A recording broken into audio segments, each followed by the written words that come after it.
Bu Sansan itu kan pacar pertama, langsung dinikahin. Yes. Nah, kalau Pak Hermanto, Pacar keberapa? Waduh, itu bukan rahasia itu. Saya punya kompetitor banyak sekali. Banyak, pokok nggak bisa dihitung ya. Pandangan pertama, wah belum kenal loh ini. Ini mesti jadi istri saya nih. Iya. Luar biasa Pak Hermanto itu.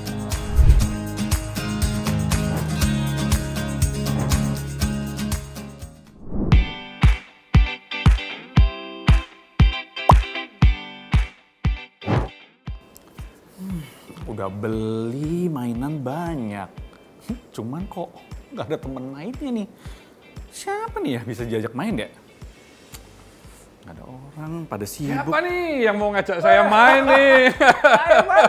Wah, ini seperti Iya. kedatangan Wah. berkah nih dapat teman main saya. Gitu ya? Bener Pak, mau main sama saya? Ayo, Serius, silakan. nggak sibuk? Serius dong. Oke, ya udah. Ini kalau banyak gitu. sekali nih Iya, permainannya. nih, cuma lagi ada diskonan Pak, mohon maaf ya. Kan? Kita pasti carinya yang diskonan. Iya, Ini iya. mumpung lagi pengen banget main mengingat masa kecil. Betul. Mainnya ular tangga, monopoli, ada Scrabble. Oh, Scrabble ini udah agak-agak kekinian ya. Iya, Nah, iya. Tapi kalau yang ini kan kayaknya zaman dulu main ini juga nggak Pak?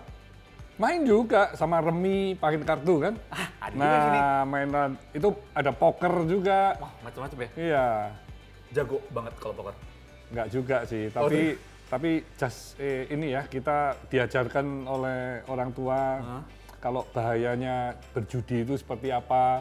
Jadi poker itu pakai uang-uangan, uang palsu Oh, maksudnya. jadi bukan cuma sekedar main poker, tapi ada uang-uangan Ada juga? uang-uangan, nanti kalau modalnya habis, nah dihukum. Oh gitu? Ada hukumannya minum 1 gelas air ya. Air putih? Air putih. Tapi kan itu semakin lama kalau kita panas ya, itu minumnya itu sekali game bisa langsung minum, sekali game bisa minum gitu. Jadi bisa puluhan gelas tuh. Bisa belum gelas? Karena Kalau emosi nggak kan, jadi- kita ingin, wah gimana caranya untuk ngalahinnya supaya kita juga nggak minum sendirian, yang lainnya juga minum gitu. Kalau poker kan selalu berempat. Iya. Itu diajak main justru malah kayak gitu? Iya main, Kan kalau kalau pas hari orang- Minggu ya, Nah. pas liburan gitu ya. Karena kan kebanyakan kalau orang tua, ketika itu agak-agak negatif, berbahaya buat si anak, nggak bakalan tuh, jangankan diajarin. Apain kamu? Main kartu? Nggak ada. Iya, iya. Itu pengalaman saya. Dulu Iya. kalau bapak saya, ngapain kamu main kartu? Nggak, belajar. Itu kok malah diajarin sih Pak? Karena orang tua saya, papa saya ini kan ingin tidak hanya anak-anak itu bisa bermain di luar sama teman-teman ya, tapi di rumah pun juga bisa senang bersama-sama dengan keluarga. Dan intinya di dalam permainan itu kan ada yang menang, ada yang kalah. Nah kita juga diajarkan kalau menang ya itu you nggak boleh sombong kan. Tapi kalau kalah pun juga nggak boleh you merasa minder terus tidak mau belajar.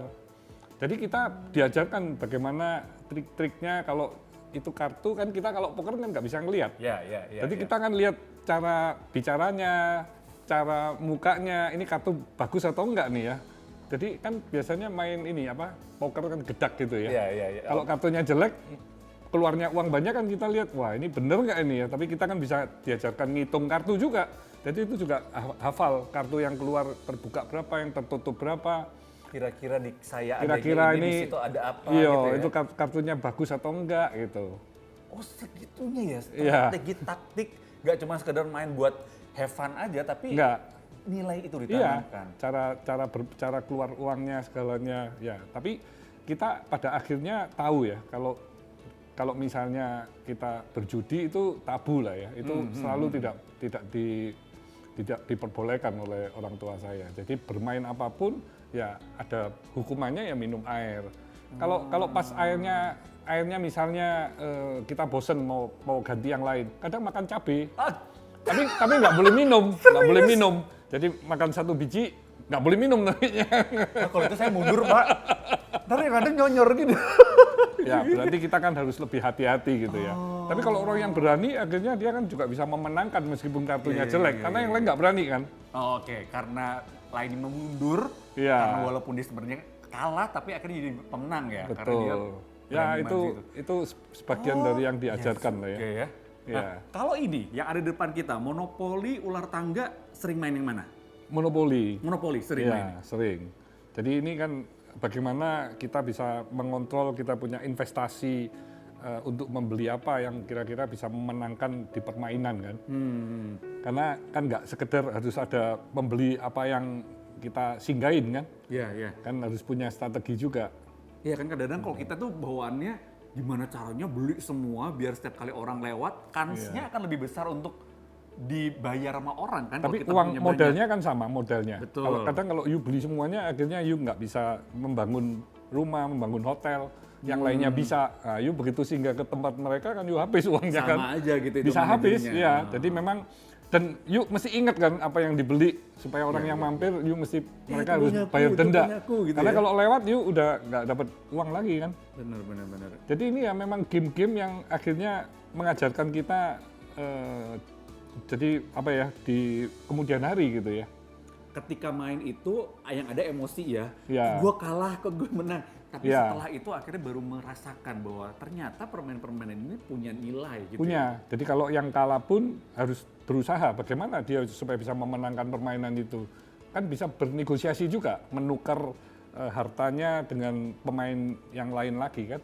Nah itu kan cara negosiasi kan. Iya. Gimana supaya mereka mau? Akhirnya yang dua kan biasanya provokator. Iya benar. Jangan mau gini-gini. Nah Iya, itu kan serunya kan ya, bukan kayak- hanya main gamenya aja. Kayak biasanya tuh satu warna ini ketika kita udah punya dua, satunya nggak sempat kebeli. Yang lainnya beli, Yang nah lain itu kan tuh, mau tuker, tapi boleh yang tuker dua kan, nggak? wah Nah, jangan minta mau plus satu minta itu. ini ya gitu kan. Bener juga. Itu gimana cara negosiasi akan belajar dari situ ya. Betul. Jadi sebenarnya anak kecil sebenarnya dari mulai dididikin di situ ya. Ya, Kalau ular tangga, ini juga ada nilai-nilai yang bisa kan kalau ini kan orang main ya udah pakai dadu, main, naik, terus ada ularnya turun. ya kalau ini kan juga kita nggak boleh apa ya terlalu pede juga kan ya. Sebelum you memenangkan, you tetap bisa punya kejadian kegagalan langsung turun ke bawah kan. Ini ya. Iya, you Walaupun sudah sampai tingkat 98 terakhir, pun you bisa turun lagi kan gitu.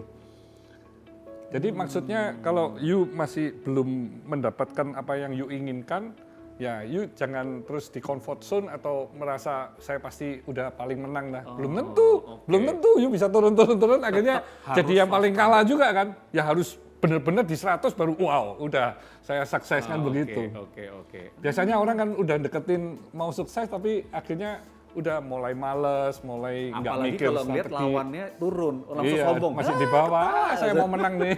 Langsung ngetawain gitu ya. Iya. Ini dulu diajarkan oleh bapak ya?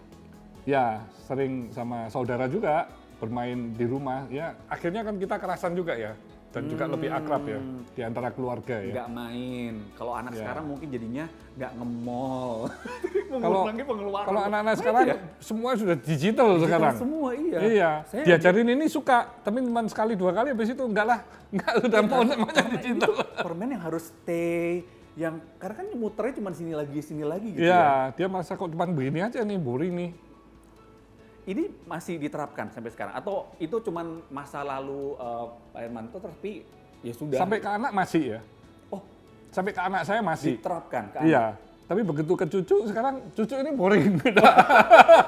anak zaman sekarang ya nggak bertahan Iya. duduk lama ya. Main pertama senang, kedua ya setelah itu sudah dia ngomong, udah cuman gitu aja. Cuma gitu aja. Tapi gimana dulu tuh udah main kemudian di akhir permainan baru dikasih tahu nilai-nilainya atau sambil jalan Oh sambil jalan.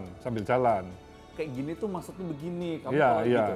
Ya, jadi kalau kalah pun nggak boleh terus ogah-ogahan bermain gitu kan nggak bisa dong. Kan ini bermain kan sebuah game ya harus sampai selesai gitu kan. Ini kan sekarang Kan biasanya ngomongnya- kalau anak-anak sekarang kadang uangnya sudah sedikit, udah saya kalah udah. Iya. Karena udah ngerasa Tapi ini kan nggak boleh menyerah gitu kalau diajarkan sama selama itu. dadu itu masih bisa berputar. Iya, you masih punya kesempatan untuk menjadi pemenang dengan you bernegosiasi dengan apa ya. Misalnya you akhirnya habis semua tapi you terus punya satu set gini. Nah, Cuman 3 aja yang lainnya padahal banyak. Tapi kalau ini bisa dibangunin akhirnya you jadi pemenang juga. Dari kalah bisa jadi pemenang kan. bisa langsung naik Iya, juga ya. jadi belum tentu. Nah itu yang diajarkan, jadi kita bisa lebih tough. Kan. Itu kan tapi ketika sudah merasakan di usia dewasa. Tapi waktu dulu diajarin sempet dongkol juga nggak sih Pak? Enggak sih. Didengerin? Enggak, iya karena sudah dilatih kan. Oh, Jadi udah diberitahu lah. Kalau main ya sampai selesai lah. Jangan di tengah terus udah give up gitu. Oh, oke. Luar biasa ya kalau Pak Herman. Mungkin anak sekarang ya kebanyakannya nggak bertahan ya, jadi akhirnya udahlah belum sempat dapat nilainya, Iya. udah berganti permainan gitu Betul, kan. betul. Nah bicara soal masa kecil Pak Hermanto, oh ya by the way, ini Pak Hermanto Tanoko ini adalah, Pak, saya tuh jadi bingung, saya nyebutnya apa ya, motivator atau podcaster atau apa ini sebenarnya atribusinya apa Pak Hermanto? Ya, pengusaha lah ya. Pengusaha, Ya. lebih nyaman Karena disebut pengusaha. saya juga setelah pandemi saya melihat begitu terpuruk banyak sekali orang-orang yang ingin belajar dari saya juga, tapi waktu kan pasti punya keterbatasan. Makanya akhirnya saya ngomong ya udahlah saya sharing di YouTube aja Makanya atau akhirnya di ada yang Instagram. bilang motivator juga, Ya, tapi saya lebih banyak ke arah entrepreneurship ya. entrepreneurship. Ya, saya fokusnya di entrepreneurship aja. Oh, Jadi bagaimana seseorang itu bisa mengetahui passionnya, terus dia bisa mengembangkan passionnya, sehingga passionnya itu bisa berguna bagi banyak orang. Ya, akhirnya dia akan mendapatkan income yang unlimited ya. Cocok nih sebenarnya, nggak cuma buat main Monopoly sama ini. Kita ngobrol akan banyak. Tapi sebelum kita ngobrol ke arah sana, selain itu, masa kecil, selain bermain, nah di sini ada komik-komik nih. Yo, Saya pun juga mengenakan jaket Gundala. Katanya suka banget sama Gundala. iya, Dulu baca komik iya, Gundala. saya suka baca komik-komik yang heroik ya. Heroik. Maksudnya pahlawan ya, membantu yang lemah, membantu yang ditindas. Nah, seperti ini juga Poping Ho sama. Semuanya ini mengajarkan kita bagaimana menjadi sosok-sosok pahlawan kan ya, yang bisa membela yang lemah. Tapi itu kan sebenarnya secara filosofis agak berat ya buat anak-anak. Iya. Tapi ketika itu membacanya emang karena suka baca aja atau Enggak, saya suka ceritanya. ceritanya Iya. diarahkan sama orang tua? Oh enggak, kalau komik enggak sih. Oh enggak. Kalau komik enggak. Tapi akhirnya mendapatkan nilai-nilai itu.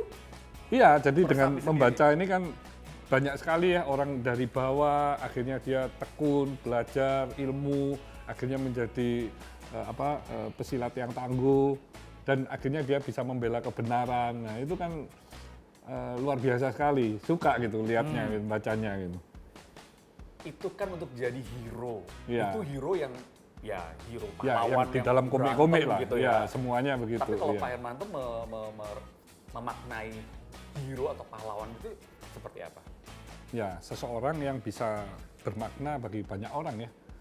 Jadi seseorang yang selalu berbuat hal-hal yang positif, yang mengajarkan. Saya kan juga selalu mengajarkan mulai dari pikiran ya, bagaimana kita juga harus berpikir itu yang positif.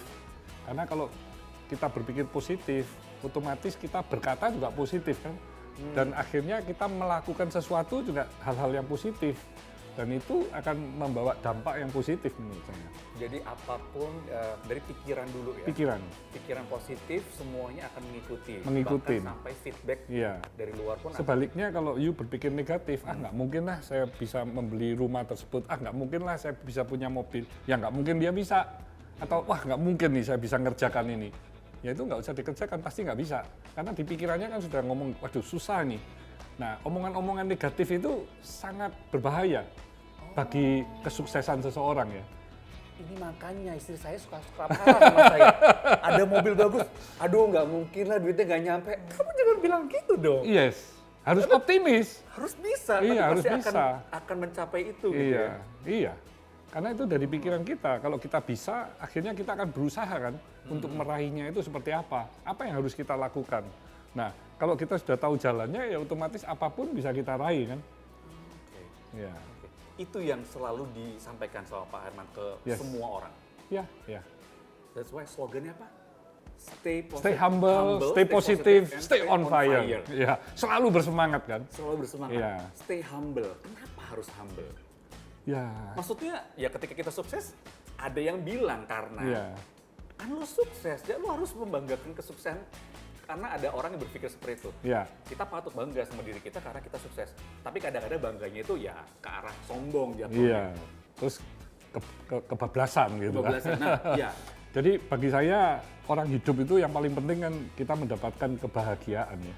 Jadi banyak orang yang mengejar kekayaan supaya nanti bahagia.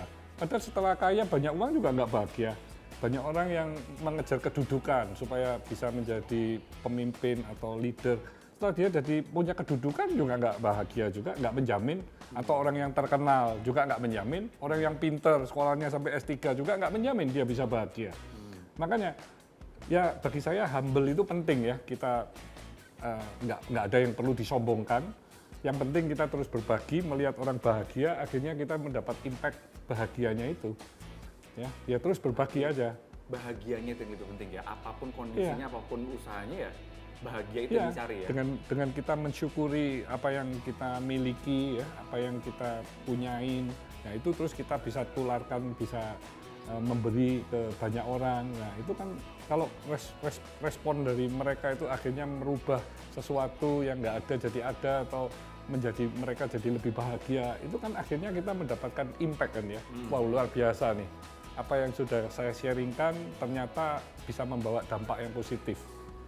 Jadi saya banyak ketemu orang-orang yang akhirnya ya mereka ada sebagian yang memberi saya kesaksian yang membuat saya bahagia kan. Oh, benar-benar. Oh, ternyata Iya. kalau mantan emang humble orangnya baik banget gitu ya. Itu feedback seperti itu yang justru malah Yang bisa merubah banyak orang ya. Ya, saya terinspirasi Iya. buat Bapak kayak gitu Iya. tuh. Itu justru suntikan yang luar biasa ya, Pak ya. Ya.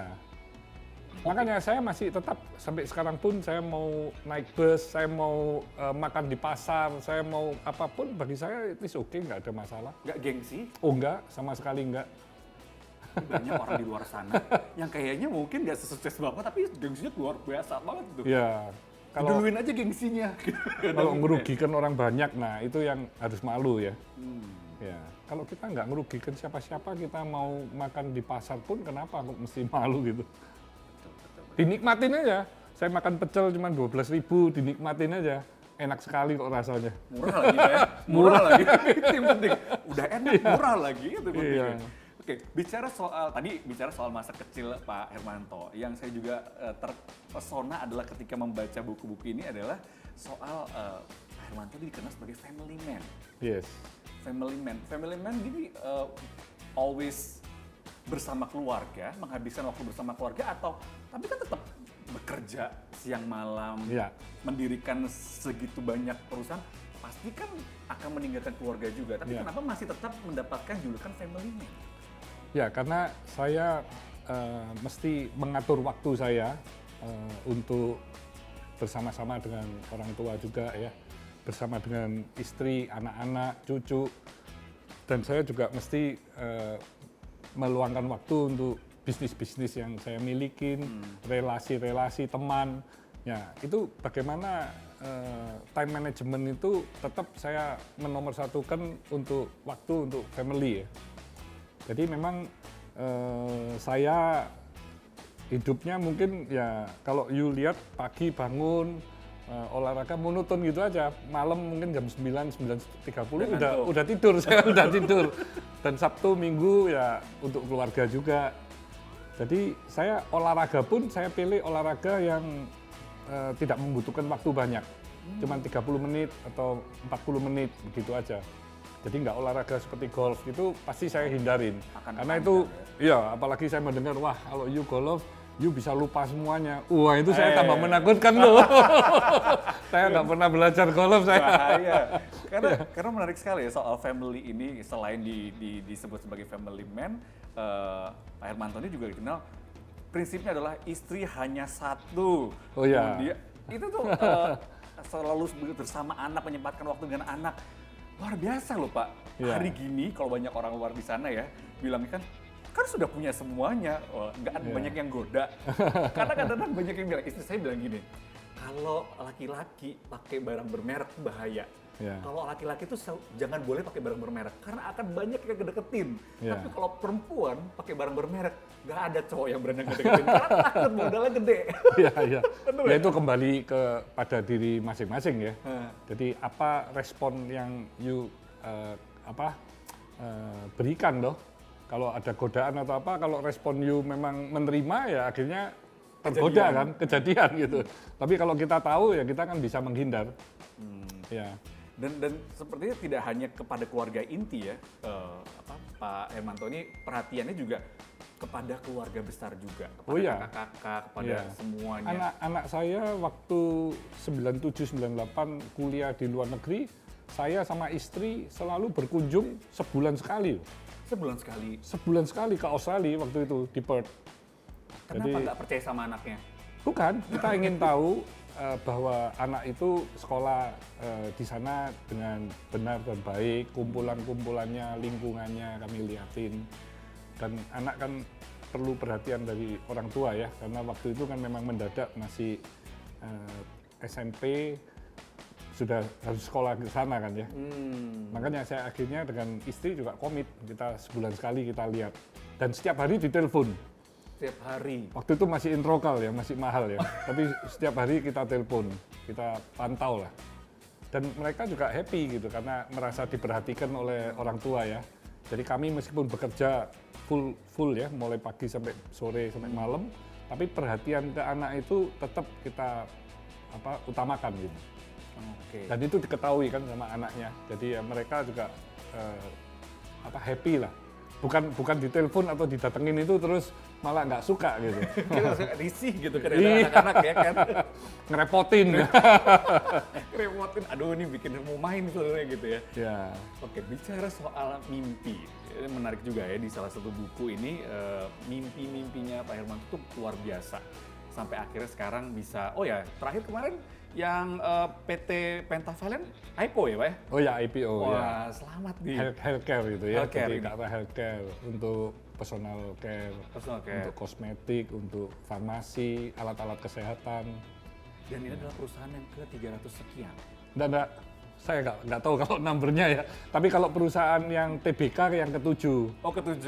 untuk yang perusahaan yang go public ya. Kalau yang belum go public, Ya masih ada 30 lebih lah. oh bukan 300? Enggak. Itu brand ya, itu brandnya brand ya, brandnya. Tiga-tiga ya. Kalau brandnya kan banyak ya, tiap company kan punya brand banyak. Dulu mau bermimpi untuk menjadi pengusaha sukses gitu. Enggak. Apa dulu mimpi waktu kecil? Cita-cita? Kalau waktu masih kecil, itu jadi dokter. Standar ya? Standar Karena sebenarnya. bisa ngobatin orang ya. Ya. Tapi seiring saya waktu masih SD kan sering sama papa diajak ke toko, Iya. diajarin tentang berbisnis. Jadi setelah itu ya akhirnya wah saya jadi bisnismen aja. Padahal juga sempat ngejaga apotek ya. Pernah. Itu kan ke medis-medis juga ya. Iya. Tapi nggak mempengaruhi, lebih tertarik soal Enggak, bisnisnya. lebih ke arah bisnis akhirnya. Jadi bagaimana sih dengan berbisnis itu kita bisa unlimited untuk membesarkan usaha ya. Tapi waktu itu juga nggak bermimpi punya perusahaan demikian banyak lah. Kan kalau nggak salah dengan diceritakan di buku perjuangannya luar biasa ya. Ngejaga toko, Oh, iya. kemudian ngejaga apotek, Iya. sampai sempat dimarah-marahin Iya. sama bapak. Ini keinginan dari Pak Hermanto, apa memang disuruh oleh orang tua untuk jagain dong toko gue daripada lu main-main? Ya, jadi saya waktu masih kecil kan sudah sering diajak ke toko, diajar-ajarin ya tentang cara-cara berbisnis yang bisa mengutamakan consumer. Jadi memang itu sudah diajarkan oleh papa mama saya ya. Jadi consumer itu adalah pelanggan. You harus bisa memberikan yang terbaik untuk mereka. Baik itu produk maupun keuntungan semuanya harus wajar gitu. Nah, dari sisi saya waktu usia 14 itu saya dipanggil oleh papa saya, ditanya, sebelah rumah ini ada apotek mau dijual. Tapi kalau ini dibeli, siapa nanti yang jaga gitu. Tanyanya kan ke saya ngomong saya aja Pak. Loh, yuk bisa nanti pulang sekolah terus saya jaga apotek. Oh gitu ya, iya. Dibelilah apotek itu terus saya disuruh jaga gitu.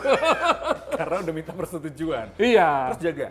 Jadi akhirnya saya jaga mulai jam 1 sampai jam 9 malam kan itu. Pulang sekolah sampai tutup. Sampai tutup. Nah itu kan setiap hari gitu. Nah namanya saya masih anak-anak ya, masih remaja kan ya. Saya ngomong waduh berat sekali ini ya. Jadi akhirnya saya tiap kali buat PR kan jam 4, jam 5 pagi kan. Satu kali saya merasa waduh ini capek dong kalau buat PR-nya di situ. Saya bawa ke apotek. Nah, Saya buatnya di apotek. sambil nungguin apotek. Enggak, apotek kalau jam 3 sampai jam 5 itu sepi. Oh, Karena oke. dokter-dokter kan belum praktek kan. Ya. Jadi itu apotek di waktu sepi saya buat. Nah, papa saya itu suatu hari datang tuh. Jadi dia lihat saya lagi buat PR, dia tanya, kamu lagi ngapain buat PR Pak? di sini ngapain? Buat PR. Kamu di sini nih ngapain? Wah, nadanya sudah marah. Kerja, Pak. Betul. Kalau kerja, kenapa buat PR? Oh, kalau apotek sepi, berarti you pikirin gimana caranya supaya rame. Itu obat-obat you liatin semua itu. Yang mau expired, yang kosong, yang you harus beli. You catat semua. You di sini bekerja ya, you harus bekerja. Oh gitu ya? Jadi Malah nggak boleh ngerjain PR. nggak boleh. Kebalik Ya kan terus sama tanya, bapak saya. you Kerja coba PR. ya, you coba ini you buat PR you mau tulis, ini ada pelanggan datang nih. You nulis dulu atau you langsung berdiri ngelayanin pelanggan? Nulis dulu Pak. Nah itu nggak boleh, Pelanggannya jadi nggak boleh. You harus fokus. You di apotek tidak, saya tidak boleh tuh baca majalah, baca koran, baca komik, buat PR nggak boleh semua. Kita harus fokus di bisnisnya. Iya, jadi memang sangat strict. Jadi ya papa saya memang baik, tapi mendidiknya sangat keras kalau untuk berusaha untuk menjadi pebisnis ya. Makanya dia sering nunjukin kalau ke toko-toko yang lain atau ke restoran depot-depot. Kan kadang depot kan bersebelahan gini banyak ya, ada 3-4 Ya. depot gitu. Ya coba lihat tuh. Depot satu itu rame, yang sebelahnya kenapa sepi? Ya coba lihat kenapa. Iya, ya lihat tuh pembelinya. Duduk, metongkrang, baca koran. Siapa yang mau makan di situ gitu? Dan dia pun mungkin nggak ada interaksi dengan pelanggan. Makanannya enak, kurang apa, dia juga nggak tahu. Yang satu ya ramai begitu. Toko juga sama. You lihat yang sepi-sepi itu. Yang penjualnya itu pasti dia nggak serius tuh jaga tokonya itu. Nanti ada pembeli pun dia pikir ini nggak mungkin beli, cuma tanya-tanya atau apa. Jadi mindsetnya sudah mindset jelek. Sehingga tokonya sepi beneran. Itu ternyata. Oke, Loh, baik. kalau you harus optimis dong, siapapun yang masuk you punya toko, beli nggak beli, you layanin dia dengan benar, dengan baik. Dia nggak beli pun dia pasti ingat dan lainnya pasti kembali. Ya kan? Juga ya. Iya, jadi kita harus introspeksi. Jadi papa saya itu ngajarkan banyak hal tentang bagaimana sih, ya itu kan simpel-simpel sesungguhnya ya. Oke. Tapi you harus pikirin lebih dalam. Simple tapi harus mikir lebih dalam. Masih banyak banget cerita menarik Pak Irmanto, tapi kita pindah tempat duduk yuk Pak. Boleh, Di sana silakan. agak lebih santai kali ya. Ya.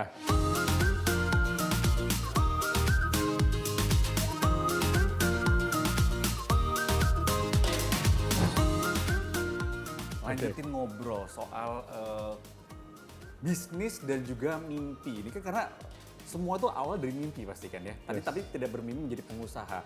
Tapi akhirnya punya puluhan usaha. Yang pertama yang Avian itu Pak, ya? Avian, saya pertama di Avian tahun 82 ya.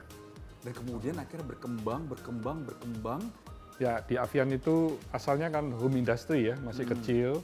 Tapi memang mimpi dari papa saya kan ingin Avian itu menjadi yang nomor 1 di Indonesia. Jadi akhirnya saya sama kakak saya, sama papa, wah itu kalau bekerja itu bagaimana setiap harinya supaya bisa growth. Jadi growth-nya itu bukan dilihat tahunan, dilihat harian. Harian. Jadi kalau dapat order ya kita harus kirim waktu itu juga supaya orderannya semakin hari semakin bisa meningkat ya. Ketika itu masih home industry. Iya. Sampai sekarang masih juga dipantau untuk hariannya? Oh enggak, kalau sekarang sudah enggak. Karena sudah laporannya Avian per tahunan setelah 40 tahun, kami sudah menjadi pabrik cat nasional di dekoratif yang terbesar di Indonesia. Ya cukup membanggakan lah ya, karena impian dari Papa sudah bisa tercapai ya. Padahal kita asalnya dari 18 karyawan aja. 18 karyawan dengan persaingan luar biasa. Iya, perusahaan asing semua kan, dari Amerika, dari Jepang, dari Eropa. Ya, jadi ya sektor cat itu kan juga nggak gampang ya.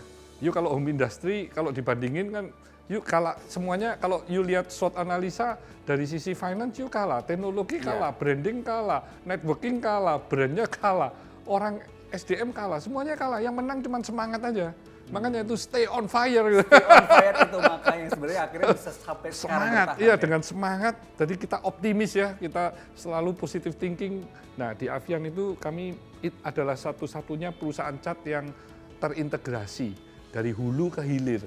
Kami membuat bahan baku sendiri, aditif sendiri, coloran, terus buat packaging, printing, distribution company. Jadi semuanya kami perkuat agar main bisnis kami itu tadi bisa memenangkan persaingan. Kami bisa memberi yang terbaik kepada pelanggan. Karena dengan harga yang sama, kami memberikan quality yang jauh lebih bagus.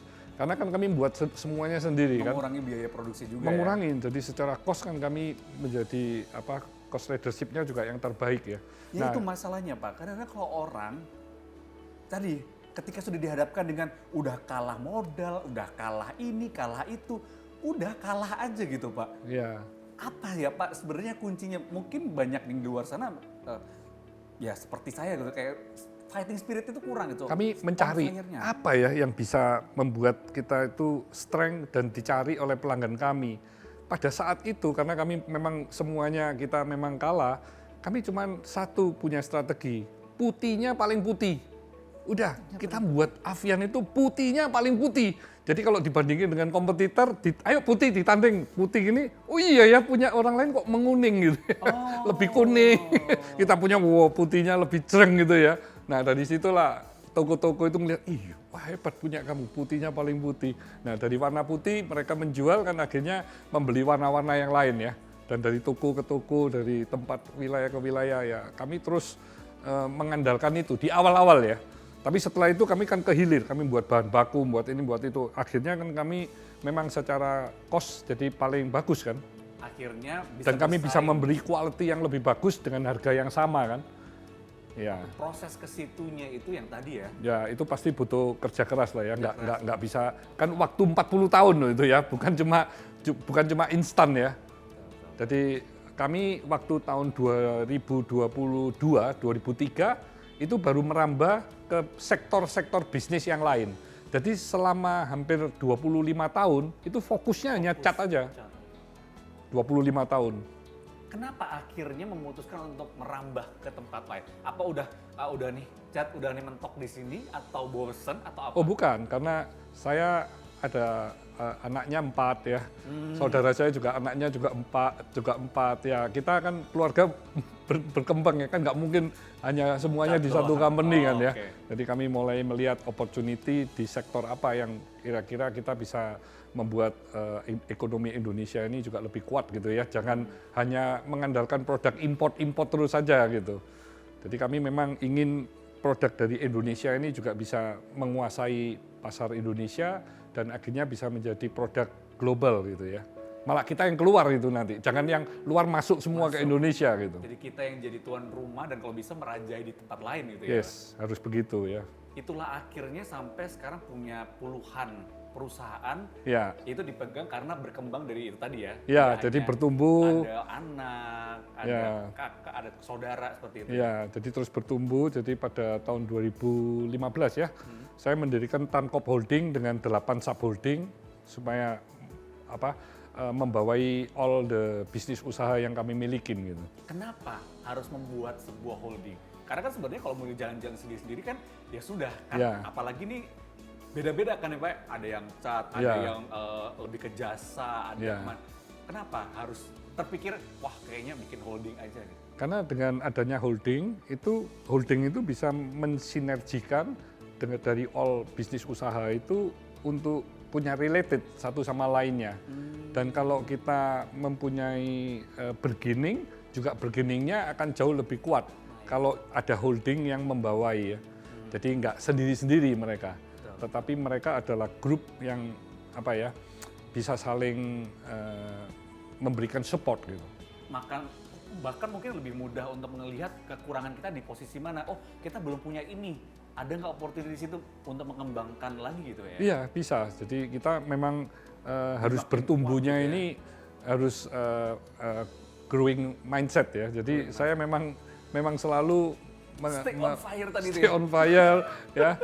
Terus waktu pandemi pun juga kami punya strategi juga ekspansi. Jadi kami memang bukan menunggu aja. Di saat orang jangan lain menunggu. Berusaha untuk iya, kita harus malah membuat strategi-strategi di masa-masa yang sulit supaya kita bisa tetap bisa bertumbuh gitu. Oke. Ya. Ada yang saya juga ingin tanyakan, cita-cita soal ingin membentuk atau menciptakan sejuta entrepreneur. Bisa dijelasin Pak? Itu juga saya melihat di Indonesia ini jumlah UMKM memang banyak sekali ya. Tapi kalau dilihat percentage dibandingkan dengan negara-negara yang sudah maju kan masih relatif lebih kecil. Jadi saya juga ingin memberikan dampak kepada Indonesia. Akhirnya saya mempunyai mission bagaimana saya bisa menciptakan sejuta entrepreneur dari perusahaan-perusahaan yang saya milikin. Tapi tentu dengan perusahaan yang saya milikin bermitra dengan banyak orang, kan angka 1 juta itu besar ya. Makanya di samping itu saya juga akhirnya memberikan sharing-sharing di YouTube maupun di Instagram, dan saya juga mendirikan Idea Cloud.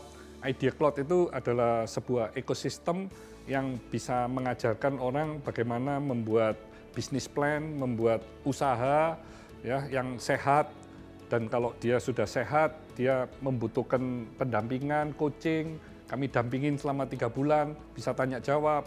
Dan nextnya kalau mau bertumbuh berkembang, kami juga ada Idea Cloud yang bisa membuat perusahaan mereka itu bertumbuh lebih cepat. Dan kami terakhir juga ada Idea Cloud Ventura. Kalau memang mereka membutuhkan strategik, membutuhkan partner atau pendanaan, nah itu kami akan cari Ventura yang cocok dengan bisnis mereka, yang bisa saling mendukung gitu ya, sehingga bisnis mereka itu bisa terus mulai dari kecil bisa terus bertumbuh, tidak ada batasnya gitu ya. Ini untuk siapapun?